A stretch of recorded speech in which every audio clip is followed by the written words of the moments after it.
Welcome to Heartbreak Hope with Pat Barbarito, the show that explores how to build up or break down any relationship with confidence, clarity, and compassion. Joining me today is Carol Martin. You'll probably remember Carol best as a news anchor. She's been in the news business for over 20 years. She was the anchor for Channel 2 News Team. The thing I think that distinguishes Carol and makes her special, there's many things, is her energy and her commitment to her community. Carol was one of the first members of the National Association of Black Journalists. And boy, if she's anything, she's known to be a passionate and opinionated, understatement, consumer of information. Anyway, I can go on and on with her list of accomplishments, but you can go ahead. I can go ahead. Thanks, Carol. It's all right. But I want to introduce you to everybody today as my friend. Carol and I have been really dear friends for many, many years, and we've spent countless hours over these many years talking about things that matter. I've always been so impressed with how curious you are and how committed you are to finding answers, and you and I both been on this journey. So I'm really excited about introducing you to our audience and talking to you about your experiences, your thoughts, and sharing mine with you. I thought we would start with how we know each other. Well, it goes back a ways, right? Happy to be with you, Patty. You know that I call her Patty B. That's my little nickname for you. But we go back to the, good Lord, I think late 80s. I'm officially retired from work since 96. So that's like 25 years. So in terms of my marital life and how Pat and I met, I got 2 divorces on my chart, which, well, that's another story, which we'll talk about in a minute, about how you would categorize that. But I first met Pat because she was a divorce attorney for me, one of your partners, actually.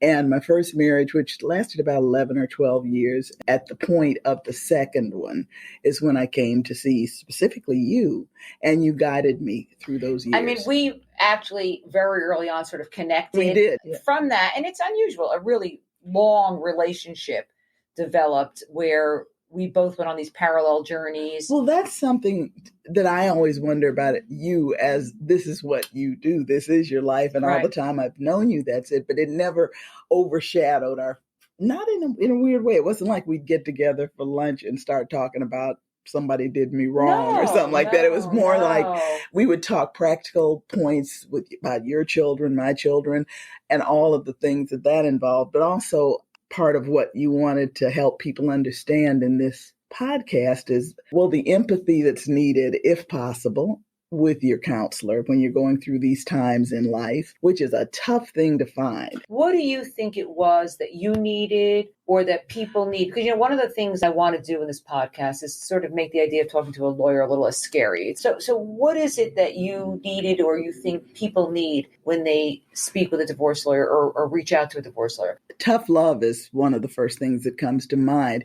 But you told me that what you did was you calmed me down. How? I think you took me into a place, I mean, I know you did, where we talked finances, which to me is one of the number one things you're going to have to think on. But also just about how was I going to handle this emotionally? How was I going to grab on to what I needed to know for what may be coming forward? You're really hitting on something that people don't think about when they go to see a divorce lawyer, which is, of course, we do a financial analysis and give a legal opinion, but context matters. And I'm wondering what you think about that. Well, let me throw this right back at you. What were you thinking when you saw me? Do you pick up on my emotional state right then? Because listen, it's never a pleasant thing if somebody's coming in to talk about ending. So, it's funny because when I start a consultation, you do the pleasantries, how are you? And I always say, you're not too well if you're talking to me. I feel it's important to ask people about their story. When I do a consultation, I meet somebody for the first time. I say, don't tell me about what's going on now.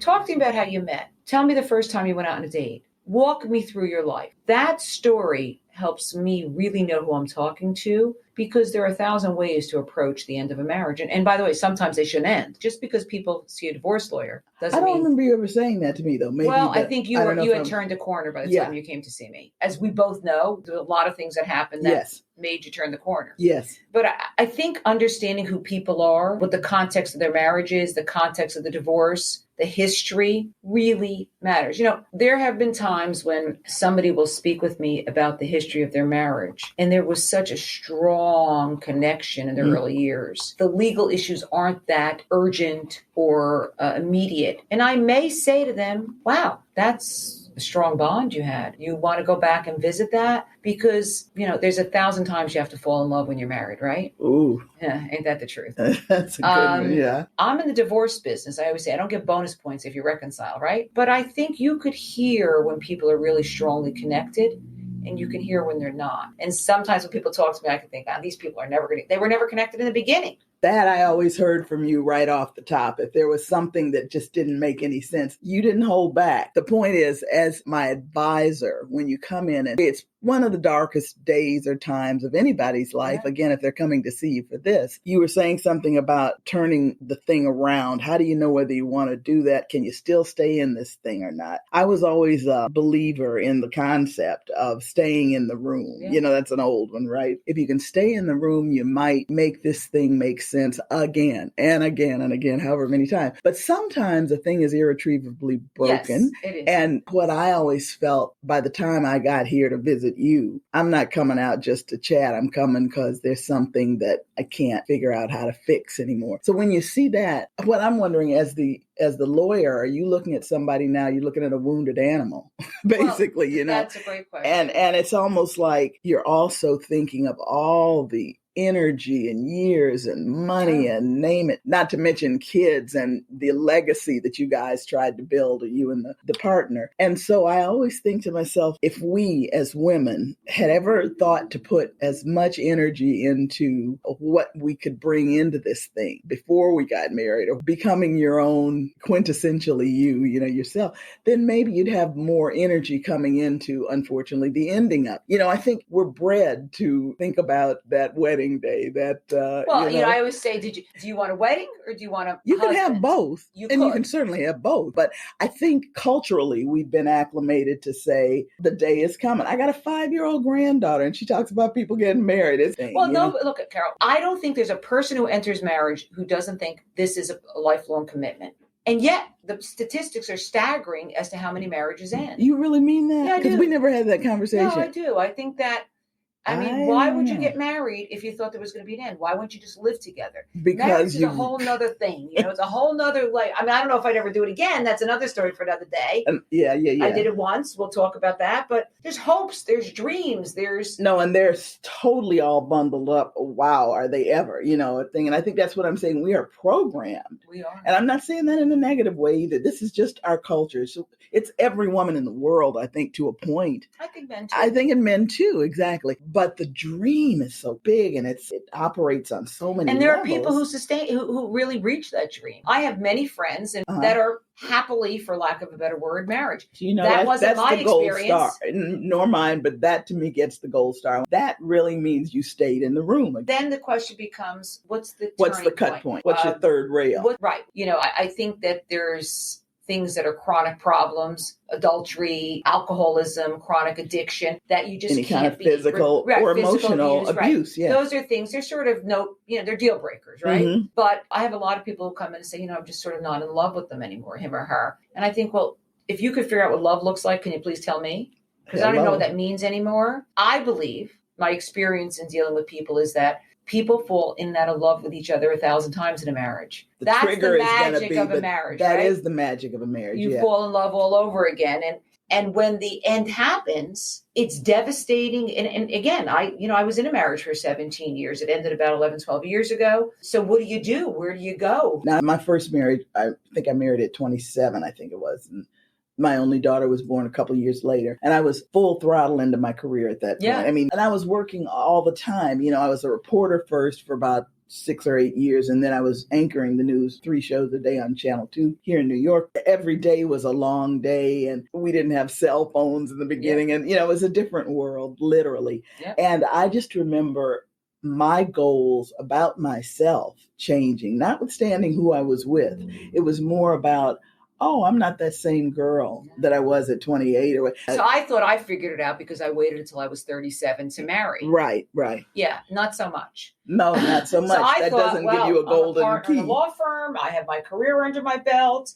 I've, done everything. Yeah, not so much. Right. In fact, it was the opposite. I got married at that point for all the wrong reasons, including the fact that, I was 37 and I was tired and I wanted a partner. I'm telling you, we as women and many men believe there's a point at which they have to get married. Am I going to do this thing? I hear this from my daughter's friends. It's a pressure cooker. Or is it a pressure cooker, or is it we're sort of meant to be relational people? I mean, that's okay too. Yeah, at the core of it, I hope I think that is the core of what we're about. Because I do believe in just all the readings we do, and we speak about this a lot too, but I'm very existential that way and a spiritual seeker in that way. And I believe that we do become our best selves in the throes of relationship, whether it's a long one, short one, whatever we're supposed to learn from it, if you can survive it. Well, it's whatever so that when means. You're in the throes of it, you're in the throes of the good years of a marriage, or in your throes of the good years of a relationship, it's great. But the end of it, it's devastating. And how do you get through it? What do you do? I mean, for me, I went into therapy.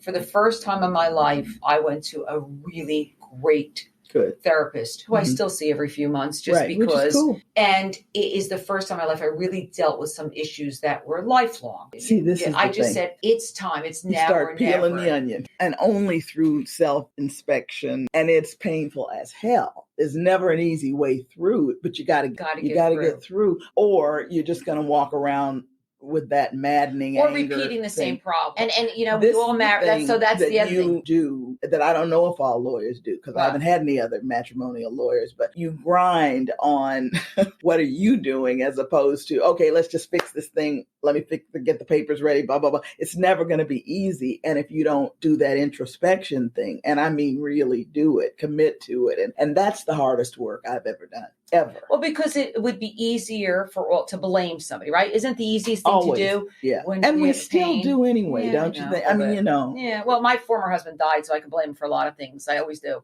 What fascinates me about when people's marriage ends, or when my own ended, and I know with you, is that if you really go back to the beginning of our journey, our parents, our family of origin, there's always something there that you could pick up on. My parents, who did the best they could, they're both passed now, were really limited in many ways. And how my brother, sister, and I came out of that with some core of healthiness, we're very, very close, is shocking, because these people, although they stayed together to the bitter end, were the most incapable people emotionally in the world. They were very bright, but they were clueless. My brother has this saying, if mom and dad would cut the blue wire, cut the red wire. That's how we raise our kids. And it works. Yeah. But I don't know what your parents' situation. Were you prepared coming out of how you were raised? Do you know, I don't know if it was ever even discussed. Isn't that weird? I mean, again, now we're talking about Depression year growing. I was born in 1948. So, my parents were 33 years married. I have a sister. There's only two of us. Grew up in the Midwest in Detroit, born and raised, finished college in Detroit. So I feel as if we were so lucky in that we were super grounded in terms of being the kind of kids that grew up in Detroit. I mean, we lived in a totally Black area in Detroit. I mean, that's the way the world was and is now. I went to public schools all the way through. I have no searing memories of pain in childhood. My father worked at General Motors 30-something years. My parents were married, as I said, 33 years. My mother was a stay-at-home mother, which was pretty unusual. She worked in the home. But did you see them have a healthy relationship? I didn't know. For so many years, I didn't know until there would be days when Daddy was drinking more than I had ever noticed. The older I got, the more I noticed it. What they both were emphasizing was education. These were parents with their eye on the ball, because what they intended for us was to grow as healthy as we could, emotionally, physically, and education-wise. That was everything. So I never thought I wasn't going to college, for example. Neither of my parents had, but, this was the way it was. And this was the only way we were going to break through. But we didn't have anything to break out of. It was just life going forward, right? But mom ran the house, period. And Daddy was out at 5 o'clock every morning getting picked up to go to Ypsilanti, which was right outside of Detroit. He and his guys, they went to the factory. They built cars. That's what they did every day. And so our relationship was in the evenings after work. He taught me piano. We'd have these sessions where we'd eat dinner together, all that stuff. If you look back, do you think of them as happy? No, I never even thought about it. They were just sort of in the house. So when you got married, when you got married the first time, did you have any idea what that was supposed to look like? See, my first husband came from a very similar environment in Indiana. So I thought we had the whole deal on lock. I thought we had figured this thing out because we had similar backgrounds. As it happened, even in a few years, although we were married, like I said, it was almost 12 years, but we had my daughter early in. And at that point, I thought we still had a shot. And then I became somebody else. Well, a lot of that was you became... I was working, but I don't think I can blame that per se. I think it was just me emotionally becoming somebody else. I think one of the things that even though my marriage was not a good marriage, I can say that in all honesty, the idea of being in a marriage gave me a false sense, but a sense of security to blossom. That's who we're programmed to be. And I think as women, I felt there was something safe about being married because I could blossom and you were doing shine. You were doing the whole 360. But when your marriage ended, ended, what was the overriding feeling? I blew it.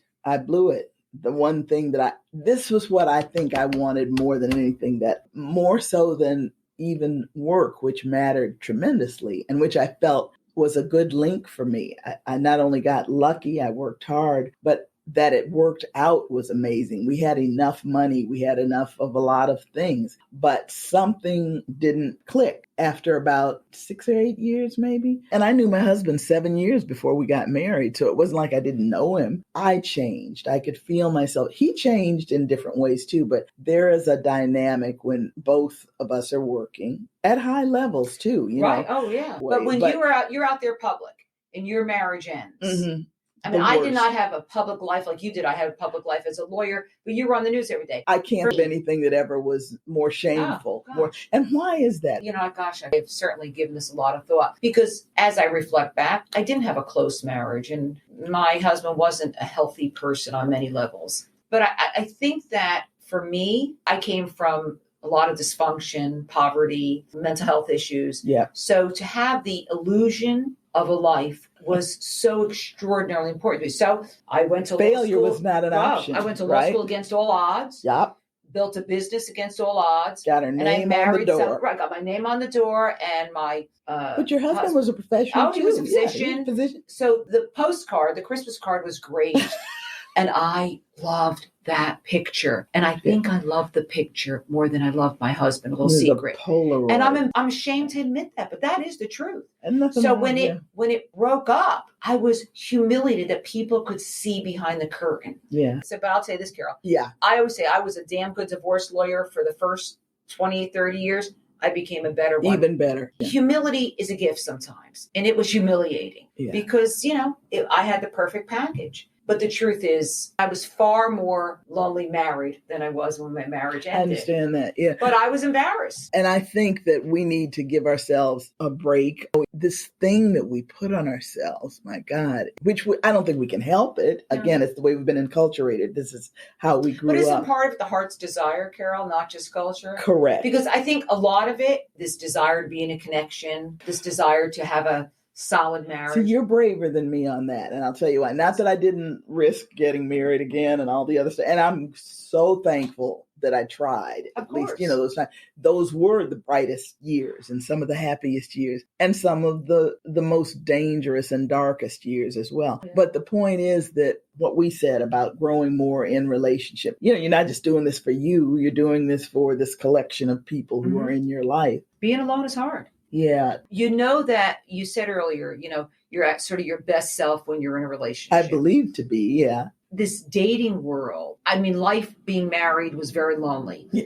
Life after my marriage, I didn't date for a lot of years. I was raising my girls alone. Mm-hmm. And my, former husband really wasn't in a position to help. Then he died and that's a whole thing. But so I started dating about 4 or 5 years ago, you remember, after my youngest was off to college. Brave woman. Brave.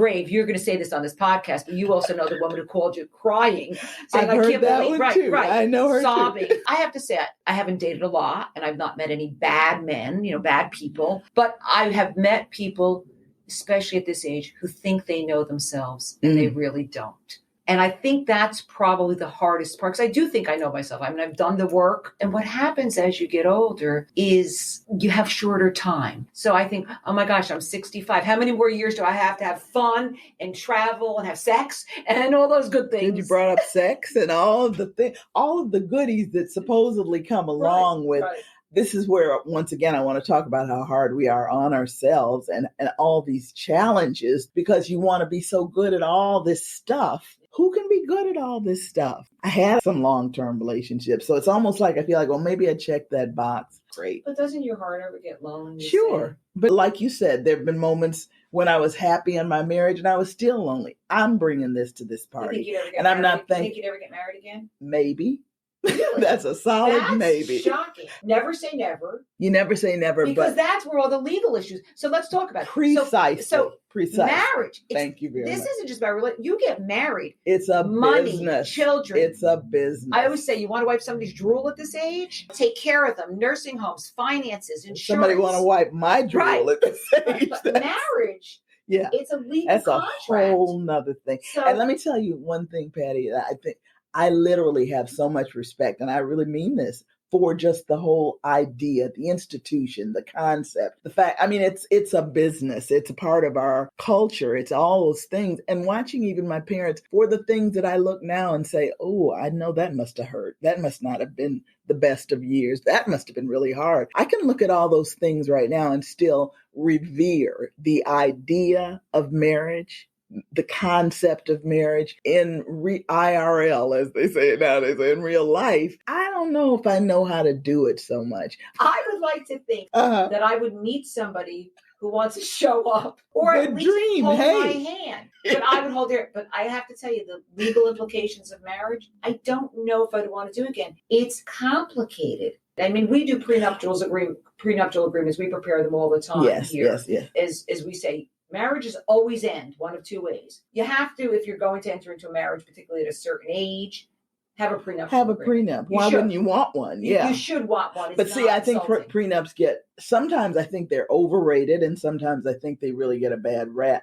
As a lawyer, I advise people as to the pros and cons of a prenuptial, and I think there are many more pros than cons as a lawyer.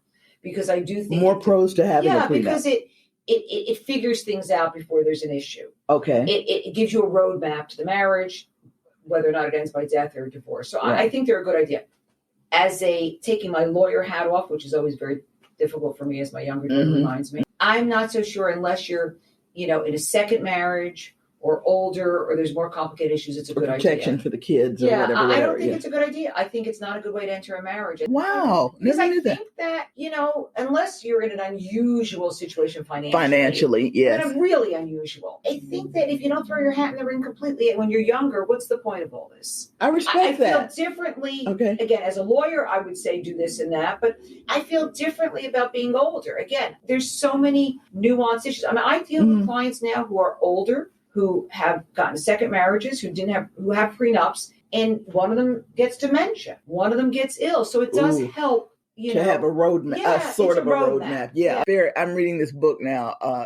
In case you get hit by a bus, this is the reading I have on my nightstand. I have to check these boxes by myself. I mean, I gotta know some things, right? And I showed it to my daughter, and she just her eyes rolled out of her head. It was like, are you kidding me, really? But I'm trying here, I'm wondering, do you think that you are more sensitive to what you just said about prenups because you're a woman who has built her own practice and gone through these stages of your own life? I mean, because I think that it's not a pejorative to say, I want a prenup with this man or this person, but it's not only because you've seen it happen and not happen, but I think girls go into this theory that, we don't want a prenup because that's going to endanger our beliefs about each other or put the pox on our. I don't believe that. I do think having built a business and had, whatever successful life is. I don't even know what that means anymore. Yeah. I feel vulnerable because of things that happened in my first marriage to marrying somebody. I got married. I had an engagement before I was married. And I got married, and both my engagement and my marriage,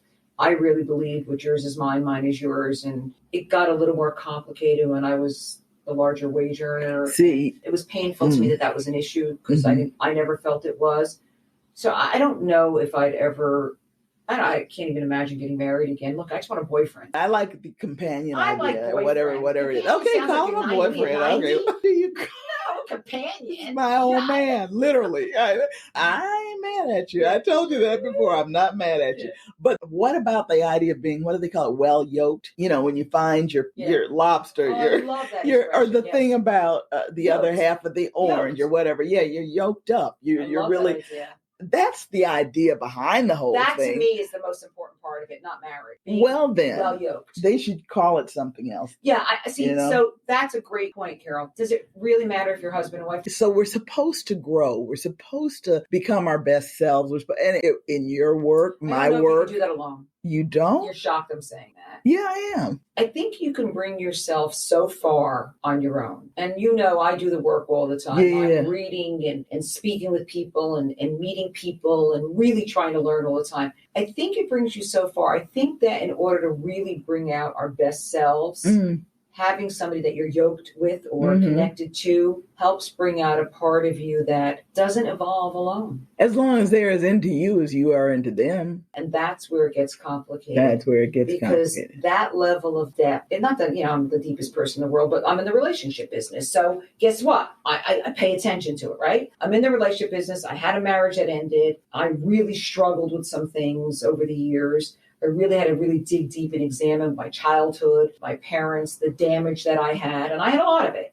So I'm at a point now where I find it's very difficult. I mean, I could think of a couple of dating experiences that I've had where checked all the boxes, said all the right things, but when you dug a little deeper, they just didn't have it. And I don't want to spend my life with somebody unless I'm going to have real intimacy. Yeah, exactly. You can put it on paper. But interesting to me that it's just knocking me out. I mean, some of these things we haven't spoken about before. I thought we'd covered everything at some point in the last 20 years. But you're saying, if I'm hearing you right, that the guy, the person, has to see that you are, you did the work is what I'm hearing you say. What if he won't do the work? I think by now, at this age, if somebody hasn't done the work or the self-reflection, that there just isn't time to figure that out. So what do you do? Bump them out on Route 80? What do you do? I think see, this is back to the prenup thing. Well, no. I think that what I've learned is that people reveal themselves. So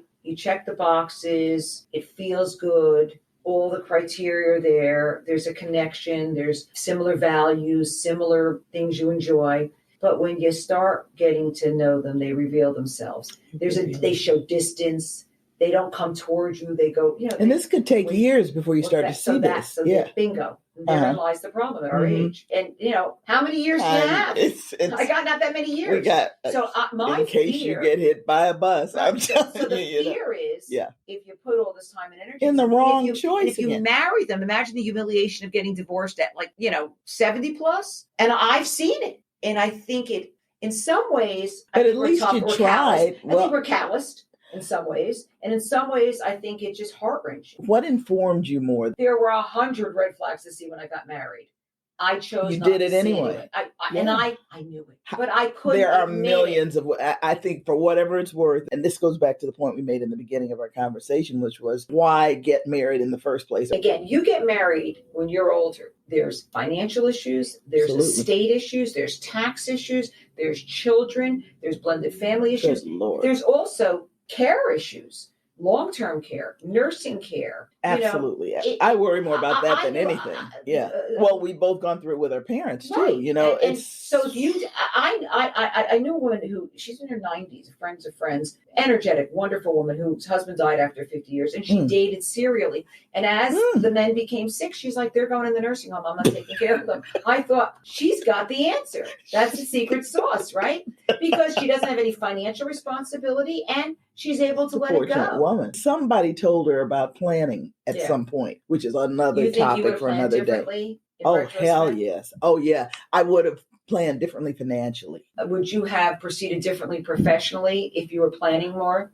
In other words, would you have worked longer? Would you have stayed in the line? I mean, you were in the line for a long time. There was a point at which it wasn't necessary for me to keep working that way. In my second marriage in particular, things were rolling. But you were depending on his career. Both, I had money saved, but yes, he was rolling. His thing was rolling. And so we had a life that felt pretty secure that way. And there were kids and different places we lived and we moved and, built houses and stuff. Differently now had you foreseen the end? I wouldn't have stopped working completely. I retired because I didn't like what I was doing anymore. That was important too. 20 years and I was as burnt out as I knew to be. That's all that I could feel. It was. That's another thing about. Again, I'll speak to women. I think because we have so many converging demands on us. We know psychologically how old we are, what our bio clock is doing. Now at 35, it's like you better have a baby. You better have that baby now. I don't remember that kind of pressure per se, but when I was pregnant with my daughter on television, I might have been the third that I can recall, sort of women locally who people knew who we were. I remember Joan London was pregnant a lot. At our station, like Pat Collins, I don't remember her, but I remember she had a baby, I had a baby. There were about three of us. Yeah, and we were pregnant on the air. Exactly. Well, it was like so early. Now everybody's pregnant on the air, Right. In fact, it's kind of a rite of passage of sorts, and people start to wonder. It's lovely in the fact that you are part of a larger family that you don't even know about. But beyond that, it's not the easiest thing to go through because then you're challenged with, how do I do this? Who's taking care of this kid when I'm... Well, when you did it, though, there were no sort of role models. Now young... Well, exactly. Like now there's all of the good stuff is hopefully available, but now there's other challenges. But I do kind of wish, even though it was hard to stomach and hard to swallow, that I maybe had stayed with the news. I really didn't like doing the news anymore. It makes me sad. It makes me tremendously sad today. Yeah. So I couldn't do it. And I know I don't think I could do digital news now anyway. It's just too fast and I can't even see that close and all the other stuff. But if you knew that your marriage eventually was going to end, you sucked it up. I would have sucked up for a few more bucks. Yeah. Yes, I would have. Well, because there's no number. Now help me on this. There's no number that's enough going forward. My mother lived 103. Right. What the hell do I know? Well, if you gave me a crystal ball and I knew what I was going to die, I would know the number. Yeah, back to death. See, and for me, it was a double-edged sword of my marriage. Right. Because I've been working since I'm 14 years old. I came from, a lot of poverty. But see, for me, I kept working because of terror. And I think deep down, I knew my marriage. I just knew I couldn't rely upon him. Interesting. Okay. I can't say that about either of my husbands. I felt that I could rely on them. I did. I couldn't. And I think that was naive on my part. But, I really did. But what happened, though, so that's an interesting, so when you're married and you don't come up for air, as I didn't, in fact, I'm an adoptive parent, I didn't give birth, I was afraid. Right. I was terrified to leave but when you're married and that happens and you do all the right things and then when somebody says, well, you were so successful, then they want something from you at the end of the marriage financially, it's devastating. So I did all the right things. You're a very unique case, I think, and maybe you're not. And I say that with all due respect and love, you know that. But I'm saying you really do have the reins in your hands. You've worked for this thing and it's substantial. It stands on its own. For all we read and hear, that's still a rarity. I don't care what anybody says. Most women don't have those options. What I want to make sure that we don't overlook in this discussion is that whatever the majority of women is, they come to this desk and they're looking at you and they don't care, that you went through a lot of pain. Nor should they. Let me tell you this. When you go to a divorce lawyer, while it's important to know they have the capacity for empathy. They should. And they have the capacity to approach your case in a way that's unique to your circumstances, your story should not be their issue. And because your story, just speaking of yourself. Yes. Story. No, because totally. You know what? Totally. So there's this delicate balance of sharing and not sharing, because the truth is you are so vulnerable. It's like walking into a black hole. Yep. I don't know if this person's a good lawyer, bad lawyer, if she's going to help me, she's not going to. And the other thing is sometimes there's just so much we can do. We're not magicians. Well, this is something I'm curious about. Do you think that you're not your partner to your per se, but do you think most guys, if a woman comes in and it's a male lawyer, I mean, should they seek out a woman? I don't think Does it matter? I genuinely don't think it matters. I think the lawyer matters. Right. I know many male lawyers who have tremendous capacity to analyze situations personally, professionally, and many who don't, and the same with female lawyers. And if I walked in this room and you could see it was like red lights flashing, this is a problem here. This one, for whatever reasons, and maybe I'm trying to get the ball rolling and you feel in your gut, I got a problem here if I take this. I will tell them. Really? I will say to somebody, so this is what you're presenting me with. And you're telling me at the end of the day, you want all the money and $1 gazillion in alimony. Right. I can't accomplish that for you. So we probably can't work together because I'm always going to disappoint you. Yeah, I will. And a good lawyer should tell you that. If you come in here and you say, my husband makes $600,000 a year and I want $400,000 a year in alimony forever, I will say to you, you may deserve that and you may feel entitled to that, but I'm never going to accomplish that for you. My goal is to do better than a courtroom. You could do in a courtroom, but we have to be realistic. We have to strategize things so we get a realistic outcome. Yeah, and I will say that because what happens is if you set yourself up for failure, my job is to give you a reasonable range of expectations. But you're ethically on point. Yeah. I don't know that everybody's ethically on, but we know look, that. I'm not trying to say that my ethics are better or worse than anybody else, but I do feel that particularly matrimonial lawyers have a real obligation to tell people what is realistic, not what the middle of the road is and not what a judge is going to do. My job is to get you a better result, but how to strategically accomplish getting you the best result possible. And if you are unrealistic, I want to set that up in the beginning, because what I don't want to hear is you told me this, or you promised me this, or you knew I wanted that. So when somebody comes in and says, I want all that? Every day. Well, so in New Jersey, in most states, we're no fault based, right? There's no fault. So, a man comes in, his wife has been cheating. His wife hasn't worked in 20 years. She was really not a great mom, and she's been cheating on him with serial boyfriends. Well, it doesn't matter. It matters in terms of custody, et cetera. But the reality is that nobody's at fault. Nobody's at fault. That's the name. There are. I know there's gradations. Right? Yeah. But fault is not an issue. So if somebody says, "What do you mean I have to pay her alimony? She, kept the house a mess, or she didn't work and I wanted her to work," you're still going to pay alimony. Depending upon the facts, of course. So that's a really interesting issue. People feel that that wrong should be righted. And judges don't do that. Judges don't make a few things. Bad people, good people. Judges don't make inattentive parents attentive parents. Judges don't make people pay for their moral and emotional mistakes. They don't. That's the reality. And I think that's the hardest thing for a client to digest. When you came in to see me, you were hurt, you were sad, you were disappointed, but you were never punitive. You never said, I want to punish him because my marriage didn't work. I don't think I did, but I know why I didn't. And that would be because I had a handle. I'll give myself credit on this, back to this point of, what are you coming in as? Who are you? How much have you worked on yourself? This is why I'm saying you got to be grown up before you marry somebody. Yep.